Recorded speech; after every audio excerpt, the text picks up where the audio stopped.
சிந்தனை செய் மனமே. இரவு நிலவு தேய்ந்து வளர்ந்திருக்க ஈன்ற பெருமக்கள் எல்லாம் அழகாக பூத்திருக்க சான்றோர் பெருமக்கள் பட்டிமன்றத்தினை அருமையாக ரசித்துக் கொண்டிருக்க எதிரணியிலிருந்து ஆண்களுடைய உழைப்புக்கு புலம்பி தவித்து போய் அமர்ந்திருக்க நடுவர் அவர்கள் சிகரமென வீற்றிருக்க என்னைக்குமே குடும்ப முன்னேற்றத்திற்கு ஆண்களுடைய உழைப்பை காட்டிலும் பெண்களுடைய பொறுப்பு தான் பேச அவங்க முன்னாடி அப்படி வாமா நடுவர் அவர்களே உண்மையிலே பாருங்க இந்த உலகத்துல எதை தொட்டாலும் கேட்பாங்க காசு காசு கூரைக்குள்ள பங்காளிகள்னாலே சம மாசு நடுவர். ஆகா காசை கன்ஃபார்ம் பண்ணிட்டேன். உண்மையிலே நீங்க என்ன சாதாரண நடுவராங்க? உங்களை பத்தி 4 வரி கவிதை எழுதிட்டு வந்திருக்கீங்க. எங்க சொல்லு. அந்த கவிதையை சொல்லும் போது இங்க இருக்க ஆண்கள் பெண்கள் தேர்ந்து எப்படி கைதட்டு பறக்குதுன்னு பாருங்க. உண்மையிலே எங்க நடுவர் சாதாரண நடுவர் இல்லங்க. அப்படி கைதட்டுனா வரும் சத்தம். காலங்காலமா நடக்குது யுத்தம். உங்க காதலி வந்தா தருவா உங்களுக்கு ஒரு முத்தம். இத உங்க பொண்டாட்டி பாத்தடிச்சா உங்க மண்டையில வரும் ரத்தம். எதுக்கு இதுக்கு மட்டும் கைதட்டில என்ன? என் மண்டையில ரத்தம் வருதுன்னா அதுக்கு 4 பேர் அதுக்குன்னு ஒரு செட்டு கைதட்டிலைங்க. என்ன பேச்சு வந்து ஆண்களுடைய உழைப்புன்னு புலம்பி தவிச்சு போனாரே. உண்மையிலே நடுவர் அவர்களே இந்த மின்சாரம் இல்லைன்னா வீடு மட்டும்தான் இருட்டா இருக்கும். பெண்கள் இல்லைன்னா உங்க வாழ்க்கையே இருட்டா போயிரும். மறந்துட்டு பேசிட்டு அதனாலதான் யூபி ஸ்பேட் வைக்கிறோம். உண்மையிலே பெண் என்பவள் மயக்குபவள் கிடையாது. ஒரு பெண் என்பவள் குடும்பத்தையே இயக்குபவள் பெண். உண்மையிலே பெண் என்றால் அன்பு, பெண் என்றால் பண்பு, பெண் என்றால் ஒரு தெம்பு. அவளை நம்புங்க. உண்மையிலே அப்படி நம்பும் பொழுது வாழ்க்கை எப்படி தரமா இருக்கும்? எப்படி இருக்கும்? இப்ப தனியா நீங்க போய் வீட்டுல போய் இருந்தீங்கன்னு வச்சுக்கோங்களேன், கல்யாணத்துக்கு முன்னாடி உங்களுக்கு ஒரு ஞாபகம் வரும். ஆஹா என்ன ஞாபகம் வரும்? பல ஞாபகம் வரும். ஆனா ஓ ஞாபகம் வராது. என் ஞாபகம் அப்ப வராது சார். அப்ப என்ன பார்த்ததே இல்ல. ஆமா பாத்திருந்தேன்னா இந்த பக்கமே வந்திருக்க மாட்டேன். அதனால நீங்க காலேஜ் படிக்கும் போது ஒரு கேர்ள் ஃப்ரெண்டோ ஒரு காதலியோ அந்த ஞாபகம் வரும் உங்களுக்கு. அப்படி வரும் பொழுது உங்க மனசு எவ்வளவு ஆனந்தமா இருக்கும் தெரியுமா? எப்படி இருக்கும்? நான் மலரோடு தனியாக ஏன் இங்கு நிற்கிறேன்.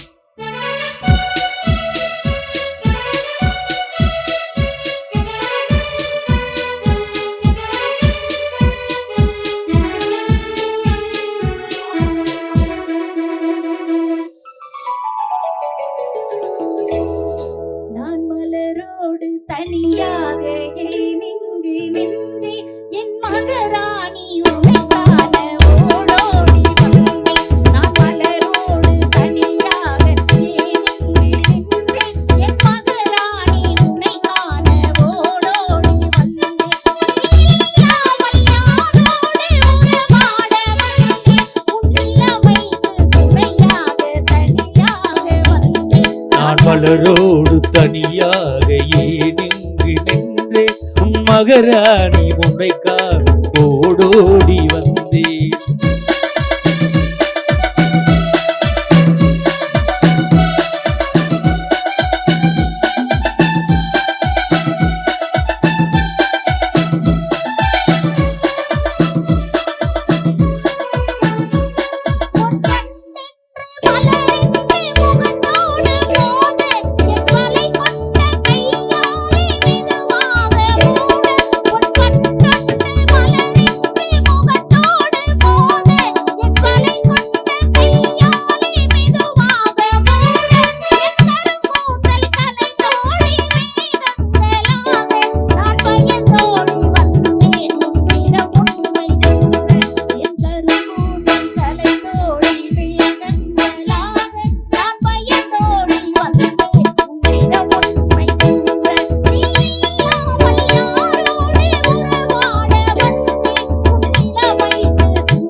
மலரோடு தனியாக ஏன் இங்கு வந்தேன் உன் மகராணி உன்னைக்காக ஓடோடி வந்தேன். நல்ல ஒரு கைதட்டல் கொடுக்கப்பா. உண்மையிலே நடுவர் அவர்களே ஒரு பெண் இல்லாமல் ஏதாவது சந்தோஷமா இருக்க முடியுமாங்க வாழ்க்கையில? உண்மையிலே பாருங்க எங்க பெண்கள் எவ்வளவு அழகா மகாலட்சுமி மாதிரி இருக்காங்க பாத்தீங்களா? இந்த இருட்டுல அவனுக்கு கண்ணு தெரியுது. ஏங்க எனக்கு என்ன மாலை கண்ணோயா? உனக்கு பகல்லே பசுமாடு தெரியாத? உண்மையிலே பாருங்க எங்க பெண்கள்லாம் அழகா இருக்காங்க. அப்படி நீங்க எங்க பெண்கள் பக்கம் நீங்க ஒரு ரவுண்டு போயிட்டு வாங்குங்க. அப்படியே பூ மணக்கும், பொட்டு மணக்கும், சந்தனம் மணக்கும், சவ்வாது மணக்கும், புருஷன் மேல உள்ள பாசம் மணக்கும். ஆனா ஆண்கள் பக்கம் ஒரு ரவுண்டு போயிட்டாங்க, அப்படியே பிராந்தி நாரும், பான்புராக்கு நாரும், பீடி நாரும், இப்படி நாத்தம் பிடிச்ச குரூப் நீங்க. பெண்கள் பக்கம் போனா பூ மணக்கும். பூ மணக்கும், ம், பொட்டு மணக்கும், எஸ், சந்தனம் மணக்கும், ஆமா, ஜவ்வாது மணக்கும். ம், இவ்வளவு மணக்கிறதுக்கு காரணம் என் ஆம்பளை வேர்வை சிந்த உழைக்கிறதுனால மணக்குது, இல்லன்னா நாரி போயிருந்துருச்சுக்க. என்ன சொன்ன, என்ன சொன்ன? பீடி நாறுது, இருமா. ஆண்கள் பக்கம் போனா பீடி நாரும், ஆமா, சிகரெட் நாரும், எஸ், பிராந்தி நாரும். அப்படி சொல்லப்படாது. ஏன் சார்? 250 ஓவா போட்டு குடிச்சிருக்கு. ஆ, பிராந்தி சுமல் வரும், ஸ்மெல் வருதா? சிகரெட் வாசனை வரும், வாசனையா? போவில மணக்கும். அப்படி சொல்லணும். நாட்டுல என்ன சொல்றாங்க? என்ன சொல்றாங்க? குடிகாரன்னு சொல்லப்படாது, ம், மது பிரியர்கள் அப்படிதான் சொல்லணும். சுகர் வந்தவன இனியவன், பொம்பளை பொறுக்கிய லேடிஸ் விரும்பி, திருடன பொருள் விரும்பி, மஞ்சுநாதன, நல்லவன், அபுசர, ரொம்ப நல்லவன், நடுவர. தாத்தாக்காப்ப. உண்மையிலுமே நடுவர் அவர்களே, ஒரு பெண் குடும்பத்துல எவ்வளவு உங்க பொறுப்பா இருக்கா? உண்மையிலுமே நான் திருமணமான புதுசுல இரு ஒரு 45 வருஷம் இருக்குமா? ஹலோ ஹலோ, எனக்கு திருமணமான புதுசுல எங்க அப்பா என்னை வாடினே கூட மாட்டாருங்க. இங்க வாடா அப்படிதான் கூடுவாரு. எல்லாரும் அப்படித்தான். ஒரு புள்ள பிறக்கிற வரைக்கும் கொஞ்சம் வாணுவான். என் சிச்சு, என் தங்கம், என் பிஸ்கத்து, என் பினாயில், அது இதும்பா கொஞ்சமா. ஒரு புள்ள பிறக்கட்டும் சைத்தான் தொருமொழிக்காரி ஓடி திட்டுவான். அந்த வார்த்தையை வாயில சொல்ல முடியாது பட்டிமன்றத்துல. அவ்வளவு மோசமா திட்டுவான் மாசமானதுக்கு அப்புறம். உண்மையில நடுவர்களே, எங்க அப்பா என்னை வாடினே கூட மாட்டாரு. ஏன் தெரியுமா? ஏன் தெரியுமா நடுவர் அவர்களே? என் முகம் வாடி போயிருமா நடுவர்? இங்க வாடுறதுக்கு என்ன இருக்கான்? உண்மையிலே நானும் பண்பாடு உள்ள பிள்ளைங்க. சொல்லிக்க. உண்மையிலே பாருங்க, எங்க அப்பா வீட்டுல இருக்கும் பொழுது திருமணத்துக்கு முன்னாடி எல்லாம் அப்படி கண்ணுக்கெல்லாம் மை போட்டு அழகா இருப்பேன் நடுவர் அவர்களே. அழகா இல்ல, அகலமா. வார்த்தை கவனம் தேவை. உண்மையிலே என்னைக்கு எங்க அத்தான திருமணம் முடிச்சனோ அன்னையில இருந்து கண்ணுக்கெல்லாம் மை போட மாட்டேன். ஏன் தெரியுமா நடுவர் அவர்களே? ஒய், அத்தான் கண்ணுக்குள்ள இருக்காரு, அவர் மூஞ்சில கரிய பூச முடியுமாக்கா? புருஷன் பொண்டாட்டினா அப்படி இருக்கணும். எல்லாம் வீட்டை விட்டு கிளம்பி 1.5 மாசம் ஆச்சு. இவன் பொண்டாட்டி சுவிட்சா பண்ணி வச்சிருக்கும். இவனே போன் பண்ணி டவர் கிடைக்கலன்றான். உண்மையிலங்க இன்னும் பண்பாடு உள்ள பிள்ளைங்க நானு. எங்க அப்பா வீட்டுல இருக்கும் பொழுது எந்த ஒரு காஃபி டீனாலும் அப்படி சுட சுட ஆவி பறக்க குடிப்பேன். என்னைக்கு எங்க அத்தான திருமணம் முடிச்சனோ அன்னையில இருந்து எந்த ஒரு காஃபி டீனாலும் அப்படி ஆத்தி ஃப்ரிட்ஜுக்குள்ள வச்சு அப்புறம் தாக்கா குடிப்பேன். அடியாத்தி, அத்தான் நெஞ்சுக்குள்ள இருக்காரு, அவருக்கு சுற்றும்ல. ஏமா கொஞ்ச நேரம் முன்னாடி கண்ணுக்குள்ள இருந்தாரு, எப்ப நெஞ்சுக்குள்ள வந்தாரு? உள்ள பைபாஸ் ரூட்ல ஊடுருவி வந்திருப்பாரோ? இருக்குடா. உண்மையிலேங்க நிலையான அன்புக்கு பிரிவில்லை, சொல்லாத சொல்லுக்கு அர்த்தம் இல்லை, தேடும் பாசத்துக்கு தோல்வி இல்லை. உண்மையான குடும்ப உறவுகளுக்கு ஒரு பெண் வரக்கூடிய வாழ்க்கை எப்படி தெரியுமா இருக்கும்? எப்படி இருக்கும்? பூ மாலையில் ஒரு மல்லிகையா இருக்கும்.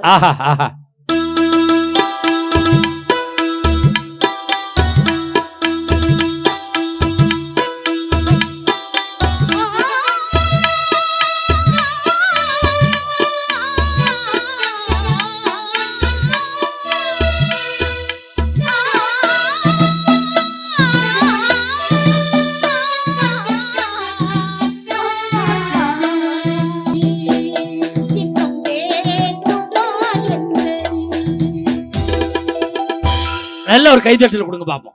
உண்மையிலே இந்த பாடம் வந்தது இப்ப கிடையாது.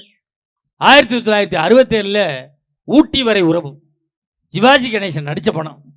அப்படி டிஎம்எஸ் சுசிலாமம் பாடியிருப்பாங்க, எம்எஸ்வி இசை அமைச்சிருப்பாரு. இன்னைக்கு வரைக்கும் இந்த பாடல்கள்லாம் நிக்குது. அப்ப அவ்வளவு தூரம் இசையோடு பாட்டு அமைச்சான். பாடினவன் எல்லாம் இங்க உள்ளவன் பாடுனான். இப்போ எல்லாம் என்ன பாட்டு பாடுறான், ஏன் பாடுறான்னே தெரியல. ஆனா உண்மையிலே பாருங்க, உங்களுக்கு கல்யாணம் ஆன புதுசுல சரி உங்க மனைவி எத்தனை மணிக்கு எந்திரிப்பாங்க காலையில தூங்கி? காலையிலே 6 மணிக்கு. 6 மணிக்கு உங்க மனைவி எந்திரிப்பாங்க. ஆனா எனக்கு திருமணமான புதுசுலங்க அதிகாலையில 3 மணிக்கு எந்திரிக்கிற பொம்பளை பிள்ளை நான் தாங்க. தூக்கமே வராதா? நான் எந்திரிச்சு எங்க அத்தானை எழுப்பி விட்டுட்டு நான் படுத்துக்குவேன். அந்த ஆளு எந்திரிச்சு என்ன பண்ணுவான்? உண்மையிலே பாருங்க, எங்க வீட்டு வேலை ஃபுல்லா எல்லாத்தையும் நான் தான் பாப்பேன். காலையில இருந்து சாயந்தரம் வரைக்கும். காலையில வாச தெளிச்சு கோலம் போட்டு காஃபி போட்டு இட்லி ஊத்தி மதியம் சமைச்சு எல்லா வேலையும் எங்க அத்தா செய்வாரு, நான் பாப்பேன். அப்போ ஊதிக்கிட்டு போகாம என்ன பண்ணுவ நீ? லேசு வாசம் ஏதாவது வேலை பார்க்கணும்ல. நடுவர் அவர்களே அப்படி பார்க்கலான்னு பொட்டுக்கடலை சட்னி வச்சு தர சொன்னாரு நடுவர் அவர்களே. ஆஹா நான் கேட்டேன் சாந்து பொட்டுல வைக்கட்டுமா குங்கும பொட்டுல வைக்கட்டுமான்னு கேட்டேன் நடுவர் அவர்களே. ஆ, நானே வச்சுக்கிறேன்னு அன்னையில இருந்து இன்னொரு வரைக்கும் என்னை எந்த வேலையும் பார்க்க சொல்றது இல்ல அந்த நடுவர் ஆளு அவர்களே. ஸ்டிக்கர் போட்டுல வச்சிருப்பானே. நல்ல குடும்பம்டா. உண்மையிலே ஒரு கணவன் மனைவி எப்படி இருக்கணுமோ விட்டு கொடுத்து வாழணும் நடுவர் அவர்களே. ஆ. உண்மையிலே பாருங்க ஒவ்வொரு ஆண் மகனுக்கும் பாதுகாப்பே மனைவிமார்கள் பெண்கள் நாங்க தாங்க. ஓஹோ தனியா டூ வீலர்ல போங்க காவல்துறை என்பர் வழிமறிச்சு நிறுத்துவாங்க. நிப்பாட்டு ஆர்சி புக் இருக்கா இன்சூரன்ஸ் இருக்கா ஹெல்மெட் இருக்கா மாஸ்க் இருக்கான்னு இப்படி 1008 கேள்வி கேட்பாங்க. அப்படி என்ன மாதிரி அழகான மனைவி மரியாதை மரியாதை அழகு இல்ல அகலம் பெர்த். என்ன மாதிரி மனைவிய பைக்ல கூட்டிட்டு போகும்போது எந்த ஒரு காவல்துறை என்பரும் வழிமறிச்சு நிறுத்த மாட்டாங்க. அப்போ ஒவ்வொரு ஆண் மகனுக்கு பாதுகாப்பே பெண்கள் நாங்க தாங்க. உண்மைம்மா. நாங்க தனியா போனா நிப்பாட்டுறாங்க. ஆமா சார். ஆர்சி புக் எடு லைசன்ஸ் எடு ஹெல்மெட் எங்க இன்சூரன்ஸ் கொடு. நான் பட்டிமன்ற நடுவர் உன்னைய தாண்டா எல்லாம் செக் பண்ணிடுறான். அந்த நேரம் ஒருத்தன் பொண்டாட்டியோட போனா விட்டுட்டார். நான் கேட்டேன் தனியாக வந்தால் பிடிக்கிறீங்க சார், பொண்டாட்டியோட போனால் விட்டுறீங்களே ஏன் சார்னு கேட்டேன். ஒன்றும் இல்லை தம்பி, அவனே ஒரு கிரகத்தோடு போய்கிட்டு இருக்கான், நம்ம இதுக்கு இன்னொரு கிரகத்தை இழுக்க. அதுவும் இத்த தண்டி பொண்டாட்டியெல்லாம் ஏற்றிட்டு போனான்னு நிப்பாட்டினானா குடஞ்சாஞ்சிரும் வண்டி. அவன் அப்புறம் திருப்பி கியர் போட முடியாது, ஊன்னு முக்கிக்கிட்டு நிற்க வேண்டியதான் தெருவில். ஆனா உண்மையிலே நடுவர்களே நம்பிக்கை இல்லாத இடத்தில் அன்பு இருக்காது. ஆமாம்மா, அன்பு இல்லாத இடத்தில் சந்தோஷம் இருக்காது, இருக்காது. சந்தோஷம் இல்லாத இடத்தில் வாழ்க்கையே இருக்காது. அப்படி நம்பிக்கையும் சந்தோஷத்தையும் ஒரு குடும்பத்துல ஒரு பெண் எப்படி தெரியுமா கொடுப்பா? எப்படி கொடுப்பா? விண்ணோடும் முகிலோடும் விளையாடும் வெண்ணில. ஆஹா ஆஹா.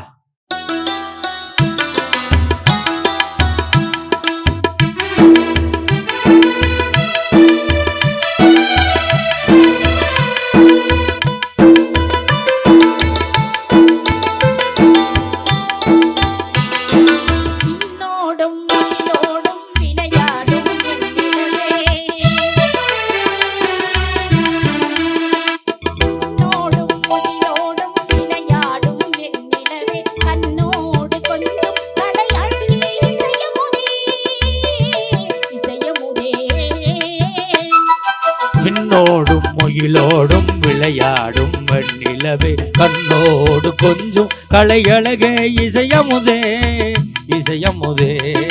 விண்ணோடும் முகிலோடும் விளையாடும் வெண்ணிலவே, விண்ணோடும் முகிலோடும் விளையாடும் வெண்ணிலவே கண்ணோடு கொஞ்சம் கலையழகே இசையமுதே இசையமுதே. முகிலோடும் விளையாடும் வெண்ணிலவே. ஆஹா ஆஹா. அந்த பெரியவங்களாம் அவ்வளவு அருமையா ரசிக்கிறாங்க. இதெல்லாம் எப்ப கேட்ட பாட்டு தாத்தாலாம் நினைக்கிறாங்க. நான் கல்யாணம் பண்ண புதுசுல இந்த பாட்டை தான் கேட்பேன். இப்பெல்லாம் பாட்டு போடுறா ஈரக்கொலை நடுங்குது. ஒரு பாட்டு போட்டிருக்கான், ஏ சிங்குனமணி சிங்குனமணி சிரிச்சு புட்டா நெஞ்சில ஆணி. நல்ல வேலை நெஞ்சில ஆணி அடிச்சாங்க. இதே இதை மாத்தி நெத்தியில் அடிச்சிருந்தான்னு வச்சுக்கோங்க, கரெக்டாக தான்டா சொல்றேன், மூளை கலங்கி போயிடாரா. என்ன பாட்டு போடுறான்? ஒரு பாட்டு போட்டிருக்கான், கண்ணா என் சேலைக்குள்ள கட்டெரும்பு புகுந்துருச்சு. எதுக்கு? நசுக்கு. சேலையை உதறி விட்டாது கட்டு, இல்லை பூச்சி மருந்து தூவிட்டாது கட்டு. இவ்வளவு மோசமான பாடல்களுக்கு மத்தியில் அந்த குடும்ப பாடல்களை, பெண்ணின் பெருமைகளை சொல்லுகின்ற பாடலை பாடியிருக்கக்கூடிய அருமை சகோதரி சென்னை ராணிக்குமாருக்கு நல்ல ஒரு கைதட்டல் கொடுங்கப்பா. ரொம்ப பெருமையா இருக்குமா. ஆனா உண்மையில நடுவர் அவர்களே எதிரணியில இருந்து அவ்வளவு பேச்சு பேசினாரே. ஒரு வீட்டுல ஒரு பெண் குழந்தை பிறந்தால் கூட மகாலட்சுமி வந்து பிறந்திருக்கான்னு சொல்லுவாங்க பெரியவங்க. இதே ஒரு ஆண் பிள்ளை வந்து பிறந்தா என்ன தெரியுமா சொல்லுவாங்க? கொல்லி வைக்க புள்ள பிறந்திருக்காம்பாங்க. கரெக்டா அவனும் பேச ஆரம்பிச்சோன்னா அப்பா கொல்லி வைக்கவா எப்ப சாவான்னு கேக்குறான். ஆனா உண்மையிலங்க கோயில்ல போய் நீங்க எல்லாம் ஓம் ஓம்னு சொல்றதை விட மனைவி கிட்ட ஆம் ஆம்னு சொல்லுங்க, சும்மா வாழ்க்கை ஜாம் ஜாம்னு இருக்கும். பாத்தீங்களா? கோயில்ல போய் ஓம் ஓம்னு சொல்லுங்க, அது ஒர்க் அவுட் ஆகலையா? மனைவிட்ட போய் ஆம் ஆம்னு சொல்லுங்க, ரெண்டும் ஒர்க் அவுட் ஆகலையா? கடையில போய் ரம்னு சொல்லுங்க, ஒர்க் அவுட் ஆயிரும். எந்த பிரச்சனையும் இல்லாம நீங்க குடும்பம் நடத்தலாம் சார். உண்மையிலே அடுத்தவன் காலை பிடிச்சு வாழ்றதை விட மனைவியோட முந்தான சிலைய பிடிச்சு வாழ்ந்து பாருங்க சார். முந்தானை இருந்தாவுல பிடிக்க போட்டுக்க போற நைட்டி, எந்த முந்தானைய பிடிக்க நைட்டி? ஐயோ தயவு செய்து சொல்றேன், சார் பெண்கள்கிட்ட இந்த நைட்டியை நைட்டில் போடுங்க. அது நைட்டியா பகல்ட்டியா? காலையில் பால் வாங்க போகையில் போடுறது, காய்கறி வாங்க போகையில் போடுறது, எருமை மாடு மேய்க்கையில் போட்டுக்கிட்டு போகிறது. இப்போ எங்கள் ஊர் பக்கம்லாம் சாயந்தரம் 6 மணி ஆயிடுச்சுன்னா ஆம்பளையால் நைட்டி போடுறான். ஆம்பளையாளா? ஏன்டான்னு கேட்குறேன். இது ஆஷார் கொடியில் காலையில் அப்படி கையை கொட்டி விட்டோம்னா அதான் வந்து சீட் ஆகிக்கிறது அப்படிங்கிறான். ஒயின் ஷாப்புக்கு தண்ணி அடிக்க போகிறோம், நைட்டு போட்டுக்கிட்டு தான் போகிறான். ஏன்டான்னு கேட்குறேன். ஓ வேட்டினா அப்பப்போ உருவிடும் சார், இதுனா கட்டிங்க பாக்கெட்டில் போட்டு கட்டிங்க அடிச்சிட்டு நம்ம நாட்டில் வரலாம் சார். திடீர்னு தண்ணி ஓவர் ஆயிடுச்சுன்னா நைட்டியில் முன்னாடி பிரிவில் வச்சுருப்பாங்க, இதை எடுத்து வாயை தொடச்சிக்கலாம் சார் அப்படிங்கிறான். அன்னைக்கு பார்க்குறேன், எங்கள் ஊருக்கு போகிறேன். எங்கள் ஊர் ஆர்ச்சில் 30 பேர் நைட்டியோடு படுத்து கிடக்கிறான். மங்களம் புருஷன் மல்லாக்க படுத்து கிடக்கிறான். கோயிந்தம்மா புருஷன் மட்டும் குப்புற படுத்து கிடக்கிறான். ஏன்டான்னு கேட்குறேன். நான் அவசரத்தில் ஆப்ரேஷன் நைட்டியை தூக்கிட்டு வந்துட்டேன் சார், பித்தா மாட்ட கலந்துக்கிட்டு வருது அப்படிங்கிறான். தயவு செய்து பெண்கள்கிட்ட ஒரு கோரிக்கை வைக்கிறேன். இந்த சிகுனா சேலை கட்டுறீங்கல்ல, கல்லு வச்ச சிகுனா சேலை கட்டுறீங்கல்ல, பசில போய் உட்காந்தீங்கன்னா எந்திரிச்சு வரும்போது அதை தட்டி விட்டு தொடச்சி விட்டு வாங்க. எனக்கு ஒரு கண்ட்ரைட்டர் ஃபோன் பண்ணி சொல்ல சொன்னார். அவன் குடும்பம் தெருவில் நிற்கிதான். இந்த கண்ட்ரைட்டு பூரா நைட்டு டூட்டி முடிஞ்சு காலையில் ஷிஃப்ட் எடுக்கிறதுக்கு இந்த பசு சீட்டில் தான் படுப்பாங்க. அதுவும் டிரைவர் சீட்டுக்கு பின்னாடி சீட்டு தான் பொம்பளையாளி சீட்டு. அந்த சீட்டில் தான் அவங்க எல்லாம் படுத்துருப்பாங்க. ஏன்னா வண்டி பாதுகாக்கணும்னு சொல்லி சட்டையை கழட்டி போட்டு ஒரு ஆள் படுத்து கிடந்திருக்கான். ஏற்கனவே எவ்வளோ சிகுனா சேலையை வச்சு அப்பிட்டு போயிருக்கான். காலையில் எந்திரிச்சு சட்டையை போட்டுக்கிட்டு தூட்டி முடிஞ்சு வீட்டுக்கு போயிருக்கான். சட்டையை கலட்டியிருக்கான். பொண்டாட்டி சீவை கட்டி எடுத்து சுத்திட்டா. ஏண்டா டிக்கெட்டு கிழிக்க போனியா? என்ன கிழிக்க போனா? பூரா சிகுனாவா இருக்கு. அதுவும் பல ரகம் கலந்துருக்கடா. 3 பொம்பளையால் உட்காந்துருந்துருக்காளுவ. ஆளுக்கு ஒரு கலர் கல் வச்சிருக்க. போட்ட போடல அவன் குறிப்பி தெரிச்சு அதை சோப்பு போட்டு கழுவுறதுக்கு 7 நாள் தெரிஞ்சிருக்கான். அதை போட்டு கழுவுறோம்னு சொல்லி மேல் காலெல்லாம் உரைச்சி இந்த வேலை தயவு செய்து செய்யாது. என்னடா உங்க சட்டையில ஜிகனா அவுட் இருந்துச்சு, அது எங்க இருந்து சார் வந்துச்சு? உன் சட்டையில ஒட்டுன அன்னைக்கு தானடா என் சட்டையிலேயே ஒட்டுச்சு. உண்மையிலே இவ்வளவு பேச்சு பேசினார்லங்க. ஆண்களுக்கும் பெண்களுக்குமே ஒரு வித்தியாசம் இருக்கு நடுவர். என்ன இப்படி சொல்றீங்க? ஆமா, இப்ப ஆண்கள்னு சொல்லுங்க. ஆண்கள்னு சொல்லுங்க. ஆண்கள் உதடு ஒட்டுதா? உதடு ஒட்டல. குடும்பத்திலயும் ஒட்ட மாட்டாங்க. பெண்கள்னு சொல்லுங்க. பெண்கள் உதடு ஒட்டுதா? ஒட்டுது. ஒவ்வொரு குடும்பமும் இன்னைக்கு ஒட்டிக்கிட்டு இருக்குன்னா பெண்கள் எங்கனால ஒட்டிக்கிட்டு இருக்கு. ஆண்கள் சொன்னா உதடு ஒட்டல, எஸ், குடும்பத்திலயும் ஒட்ட மாட்டோம். ஆமா. பெண்கள் சொல்லும்போது உதடு ஒட்டுது, ஆமா, குடும்பத்திலயும் ஒட்டுறோம். எஸ். இப்ப நான் சொல்றது நீ சொல்லு. கொழுந்தியா? மரியாதையா சொல்லு. நீ சொன்னது நான் சொன்னல சொல்லு. கொழுந்தியா? உதடு ஒட்டுதா? இல்லையே. உதடு மட்டும்தான் ஒட்டாது. ரைட், அவ்வளவுதான். கைதட்டி போயிட்டே இருக்க வேண்டியதுதான். உண்மையிலே ஆணை பெண்ணும் பெண்ணை ஆணும் ஒருவரை ஒருவர் புரிந்து கொள்ளும் வசந்தமாக மலர்வது குடும்பம்ங்க. அப்படிப்பட்ட குடும்பத்துல ஒரு பெண் வரக்கூடிய வாழ்க்கை எப்படி தெரியுமா இருக்கும்? எப்படி இருக்கும்? பால் வண்ணம் பருவம் கண்டு மாதிரி இருக்கும். ஆஹா.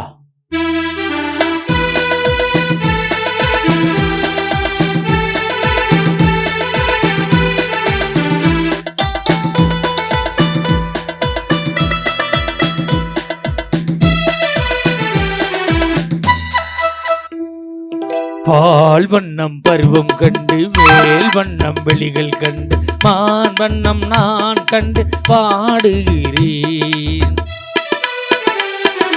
கண் வண்ணம் அங்கே கண்டே, கை வண்ணம் இங்கே கண்டே, பெண் வண்ணம் நோய் கொண்டு வாடுகிறேன்.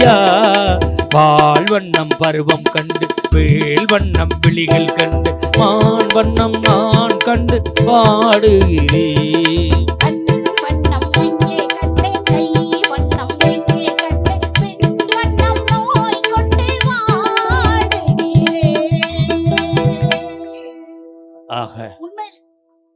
உண்மையிலே நடுவர் அவர்களே, இப்ப ஹார்ட் அட்டாக் யாருக்கு அதிகமா வருது? ஆண்களுக்கு வருதா பெண்களுக்கு வருதா? ஆம்பளதான் டப்பு டப்புன்னு போறான்.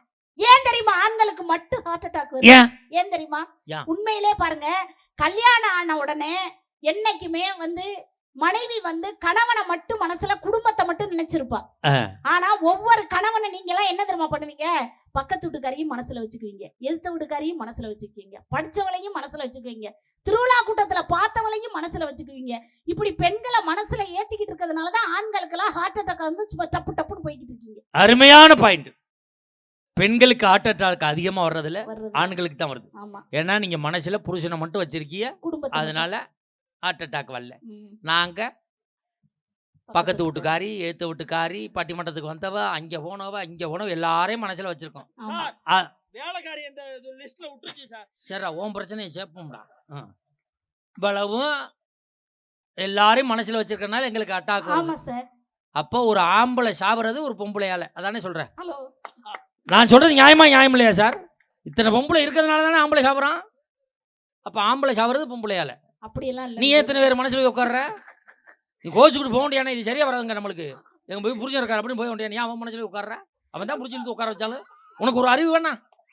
நடுவுல இது நம்மளுக்கு சரிப்பட்டு வராதுங்க. நீங்க தாங்க என்ன மனசுல சொல்றானே? நினைச்சுக்கிறீங்க. நாங்க நினைக்கல. நாங்க நினைச்சாலும் நினைக்கிறது தெரியுதுல. இந்தாங்க, இது சரிப்பட்டு வராதுங்க நம்மளுக்கு. இது ஒரு பொழப்பா அப்படின்னு சொல்லி ஒதுங்கி போக வேண்டியானே. ஏன் அவன் மனசுக்குள்ள உட்காந்துக்கிட்டு வேலை பார்த்துக்கிட்டு இருக்க நீ? உண்மையிலே பாருங்க, ஒரு குடும்பத்துல கணவனுக்கு மனைவிக்கு சண்டை வந்துருச்சுன்னு வச்சுக்கோங்களேன், அதை தான் பெத்த புள்ள வந்து அந்த சண்டையை சமாதானப்படுத்தும். எனக்கும் எங்க அத்தானுக்கு சண்டை வந்துருச்சுன்னு வச்சுக்கோங்க, என்னைய சமாதானப்படுத்துறதுக்காண்டி பீச்சுக்கு கூட்டிட்டு போவாருங்க. அப்படி பீச்சுக்கு கூட்டிட்டு போய் அப்படியே அவர் மடியில என்னைய சாய வச்சு அப்படியே என் தலைய வருடி விட்டு இந்த கல்கோனா கொண்டே வா 4 வரை கவிதை சொல்லுவாரு. வளருவான். அந்த வானம் தெரியவில்லை, அந்த நிலவு தெரியவில்லை, அந்த கடல் அலைகள் கூட தெரியலடி செல்லம் அப்படின்னாரு. போதையில இருந்திருப்பான். உடனே நான் கேட்டேன், அவ்வளவு அழகா இருக்கணும் அத்தா அப்படிங்கிறேன். அவளை அகலமா எல்லாத்தையும் மறைச்சுக்கிட்டு படுத்துக்கிட்டேன் அப்படிங்கிறாரு. அவன் பாதிக்கப்பட்டிருக்கான். ஆனா உண்மையிலே என்னதான் குடும்பத்துல இப்படி சிறு சிறு ஊடல்கள் சண்டைகள் இருந்தாலும் கூட அதை தான் பெத்த புள்ள வந்து எப்படி சமாதானப்படுத்தும் தெரியுமா?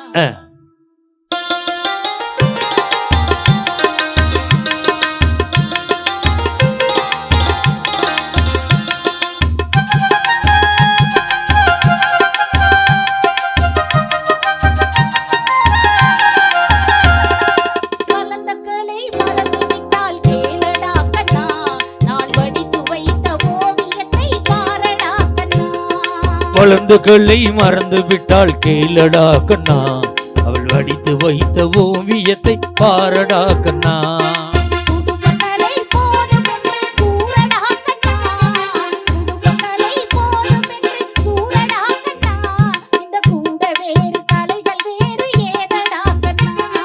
குழந்தைகளை மறந்து விட்டால் கேளடா கண்ணா, அவள் வடித்து வைத்த ஓவியத்தை பாரடா கண்ணா.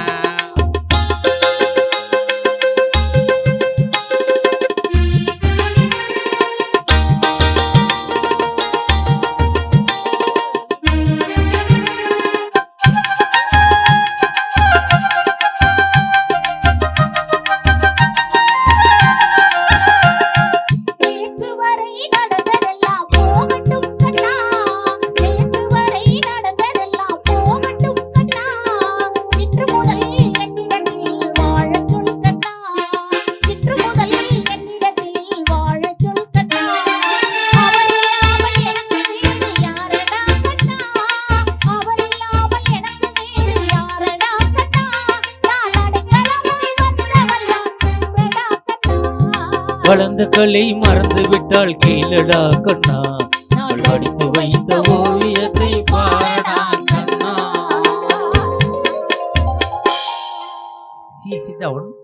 உண்மையிலுமே நடுகிறவர்களே, குடும்ப முன்னேற்றத்திற்கு காரணம் ஆண்களுடைய உழைப்பை காட்டிலும் பெண்களுடைய பொறுப்பே என்று சொல்லி வலியோடு போராடினால்தான் ஒரு பெண் தாயாக முடியும்.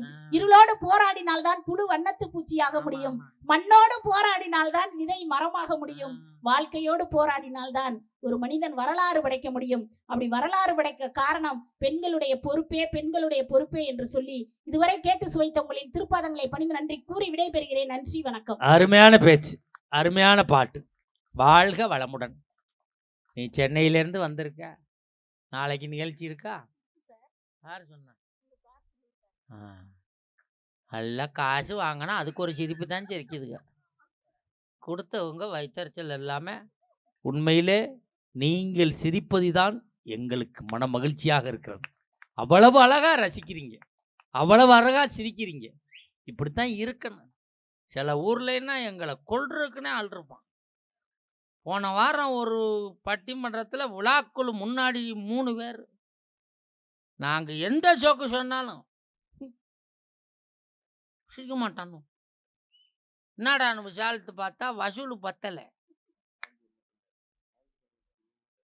நான் பேச ஆரம்பித்தேன்.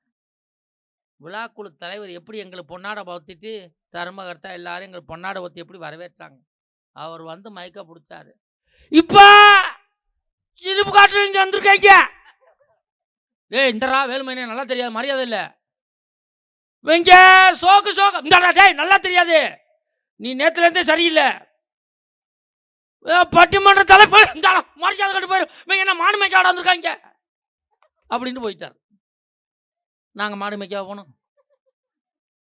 ஆனால் எப்படி ஒரு விழாவை ஏற்பாடு செய்ய வேண்டும், எப்படி வந்த விருந்தினர்களை உபசரிக்க வேண்டும் என்பது கொங்கு மண்டலத்திற்கே உண்டான பேரும் புகழும்.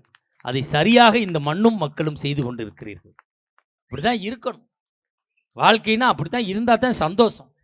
எல்லாம் எவ்வளோ பெரிய சிக்கலில் திடுறான் தெரியுமா? பல மாதிரி சிக்கலில் பல பேர் தெரிகிறான். அது இந்த பொம்பளையால லேசாக நினைக்காதீங்க. 4 பொம்பளை ஒன்று சேர்ந்துச்சுன்னா அடுத்த 5ஆவது பொம்பளை பற்றி தான் பேசும். இந்த 4 பொம்பளை பேசும் பார்த்துருக்கீங்களா? ஏக்கா போய் இந்த கண்ட்ரைக்டரை கல்யாணம் பண்ண தப்பாக போச்சு. அவருக்கு என்னக்கா சில்லறை கொடுக்காம இப்படி சில்லறை கொண்டு வராரு. அதெல்லாம் வர்றாக்கா டூட்டிக்கு போகிறான்னு படியில் நின்று டாட்டா காட்ட விட மாட்டாக்கா. படியில் நிற்காத உள்ள போ, படியில் நிற்காத உள்ள போன்னு வரட்டாக்கா. இன்னொரு அக்கா சொன்னிச்சு போய் டிரைவரை கல்யாணம் பண்ண தப்பாக போச்சு. அவருக்கு என்னக்கா குறைச்சி சட்டையை கழட்டி விட்டு வண்டி விட்டுறேன். அதெல்லாம் ஓட்டுறாக்கா. நைட்டு 1:30க்கு டியூட்டி முடிஞ்சு வரேன். புள்ள வகுத்தில் ஏறி பிரேக்க முடிக்கிறாக்கா. 1:30 மணிக்கு தலைமுடியை பிடிச்சிருக்கு ஏறி போகிறோம். அந்த இடுமுடி இவ்வளோ இருக்குது, அது பிடிங்கிட்டு வந்துச்சு. எனக்கெல்லாம் கல்யாணம் பண்ணப்ப 12 பொண்ணு பார்த்தேன். பொண்ணுக்கு கூந்தல் நீளமாக இருக்கணும். 12ஆவது ஒரு பொண்ணு கிடச்சி. செம்ம கூந்தல், அவுத்து விட்டால் தரையில் வந்து தொடும். நான் கேட்டேன், இந்த கூந்தலை நீ எப்படி மெயின்டைன் பண்ணுற அப்படின்னு. நைட்டானால் கலட்டி ஆணியில் மாட்டிடுவோம்னா. போதுமுடி புண்ணியவதி தாயே, நான் ஆவணியிலே கல்யாணம் பண்ணிக்கிறேன், நீ ஆணியில் மாட்டினா போதும். வாழ்க்கை அவ்வளவு சிக்கல் இருக்குது. ஒரு காலத்தில் பெண்கள்லாம், எங்கள் பாட்டிலாம் குளிக்கும் போது என்னை குளத்துக்கு கூட்டிகிட்டு போவாங்க. இப்படி முடியை அவுத்து விட்டு இப்படி அலசினாங்கன்னா தாமரை கொடி மாதிரி அப்படி படர்ந்து கிடக்கும். போன வாரம் பட்டிமன்றம் போயிருக்கேன். ஒரு அம்மா அம்மாயில் குளிச்சுக்கிட்டு வந்து டப்புன்னு கழட்டி இப்படி அலசிக்கிட்டு, என்னக்கா கழட்டிட்டேன் வாத்தியாரை போகும்போது அது கருவேல காய போட்டுப்போம். காய போட்டு தான் வந்தேன். அப்புறம் வேற என்ன பண்ணுறது? அது நல்ல நீல முடி. வாழ்க்கை அவ்வளோ சிக்கலில் இருக்குது. இப்பொழுது நீங்கள் அவ்வளோடு எதிர்பார்த்து கொண்டிருக்கக்கூடிய நகைச்சுவை பேரரசு, நகைச்சுவை நாயகன், நகைச்சுவை தென்றல், எங்கு சென்றாலும் தன்னுடைய நித்திரை பேச்சால் மக்களுடைய நித்திரையை கலைக்கக்கூடிய பாசத்துக்குரிய அருமை மாப்பிள்ளை தூரன் KR மஞ்சுநாதன் அவர்கள்.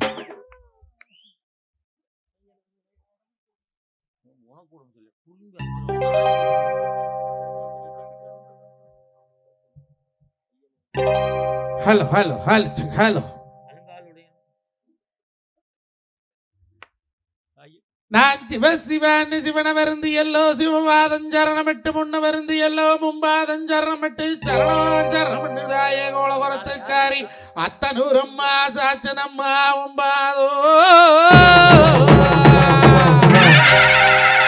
அங்க காங்க எங்கரு முடிய அத்தனூர் வீதியிலிருந்து இன்னைக்கு 12 கோய கொண்டதாயே ராசிபுர அத்தனூரா, மேங்காட்டு அத்தனூரா, மொழிப்பள்ளி அத்தனூரா, வடவீட்டு அத்தனூரா, வகையாட்டு அத்தனூரா, நீ 12 வாய கொண்ட தலையிடங்கொண்ட வடவீடு படையெடுத்து இன்னைக்கு கூறகுல பங்காளியா உனக்கு எடுத்தாங்க ஒரு மண்ணு போட்டாங்க ஒரு விடி மண்ணு போட்டதோர் கலசத்தை நீ இன்னைக்கு சப்பரமேறியல்லோ.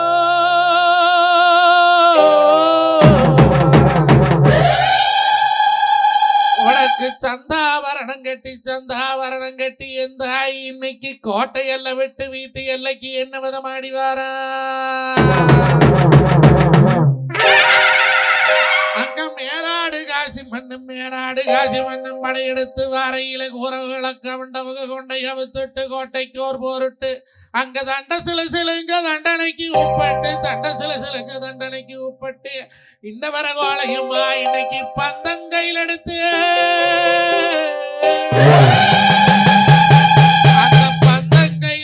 சிவகிரி பொங்காளி தாய்க்கு வெளிச்சம் கொடுத்து வந்த கோரகுல சிங்கங்களே, அந்த குலதை வச்சாமிகளை நான் கூப்பிட்டு அழைக்கிறேனே அத்தனூரம்மன, நீங்க கொண்ட முடியவத்து கூட்டக்களரியிலே 7 கண்ணிக்கு எழுந்தாட வேண்டாமா?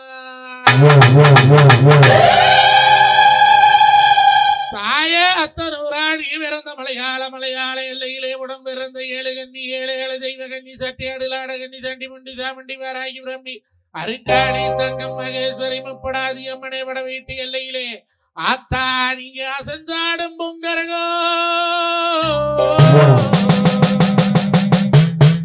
தாயே உனக்கு ஒன்னாந்திருக்கிறகோ அஞ்சாடும் பொங்கரகோ அஞ்சாந்திருக்கிறகோ அசஞ்சாடும் பொங்கரகோ இன்னைக்கு 8ஆந்திருக்கிறகோ எழுந்தாடும் பொங்கரகோ உனக்கு கொசவருட்டும் மண்ணு சட்டி கொண்டாந்து தாளி செல்லும் அந்த வேப்ப மரத்தை வெட்டிய வேப்பளைய காவ கட்டி நாங்க மண்ணு குடத்துக்குள்ளே எந்த 800 ஆளை கும்பந்தாளிச்சு இன்னைக்கு போறம மாதிரி வீதி ஆத்தா கன்னிகளே நீங்க மலையாள எல்லாம் விட்டு விளையாட பிறந்தவங்க நீங்க ஓடோடி வாங்கலும் அங்கே ஆத்துல தலை முழுக அரைக்கு வந்து நேரம் குளத்துல தலை முழுக கொடி பாசம் மண்ணு அங்க ஆத்தரையே ஊத்தரைச்சு ஊத்துல தலை முழுகி எந்த ஐ அத்தனூரா எந்த ஐ சாத்தம்பூரா எந்த ஐ எட்டுக்கையா எந்த ஐ உடக்காயா எந்த ஐ வச்சாயி எந்த ஐ வவளாயி அங்க வீரகுமாரன் சாமி அப்பா குப்பண்ணா நவலடியான் சாமிகளே நல்லவழி அம்மனே அங்கே அண்ணமார் சாமிகளே அருக்காடி தங்கமே வட வீட்டம் போராதிருக்கோ எந்த முகமோட ஆளு சங்ககிரி வீதியா அந்த சின்ன மல வரலாறு சீனதோர் பெருங்கோட்டை அந்த கோட்டை கட்டி ஆண்ட காராளம் மண்ணு இந்த கூரை குலச்சிங்கம் நான் கூப்பிட்டு அழைக்கிறேனே எழுந்தாடி வாங்கலாமா 7 கன்னிகளா அல்லை கட்டுமா தாயே அல்லை கட்டுமா அவ அக்கான கையால வர அல்லை கட்டுமா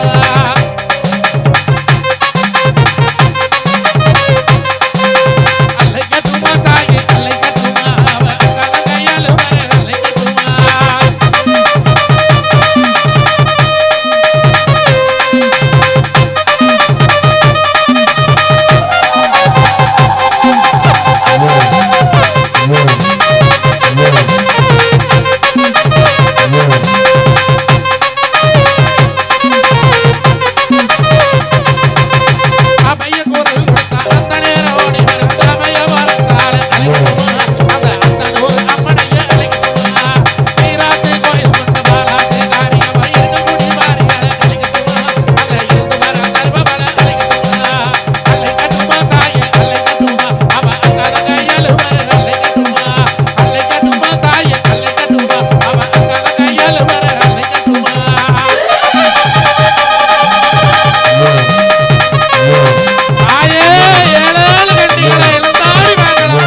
தாயே அழைக்கட்டுமா கையில் வர அழைக்கட்டுமா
பூமி பெருக்கும் போது கல்லு பொறுக்கு நாடு பொறுக்கு நல்லுடம்பு பொறுக்காது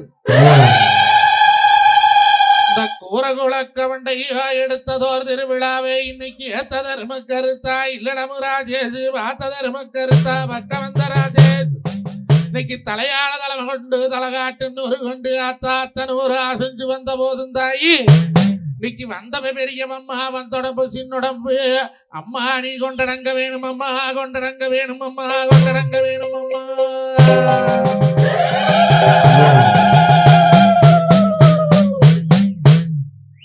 நல்ல ஒரு கை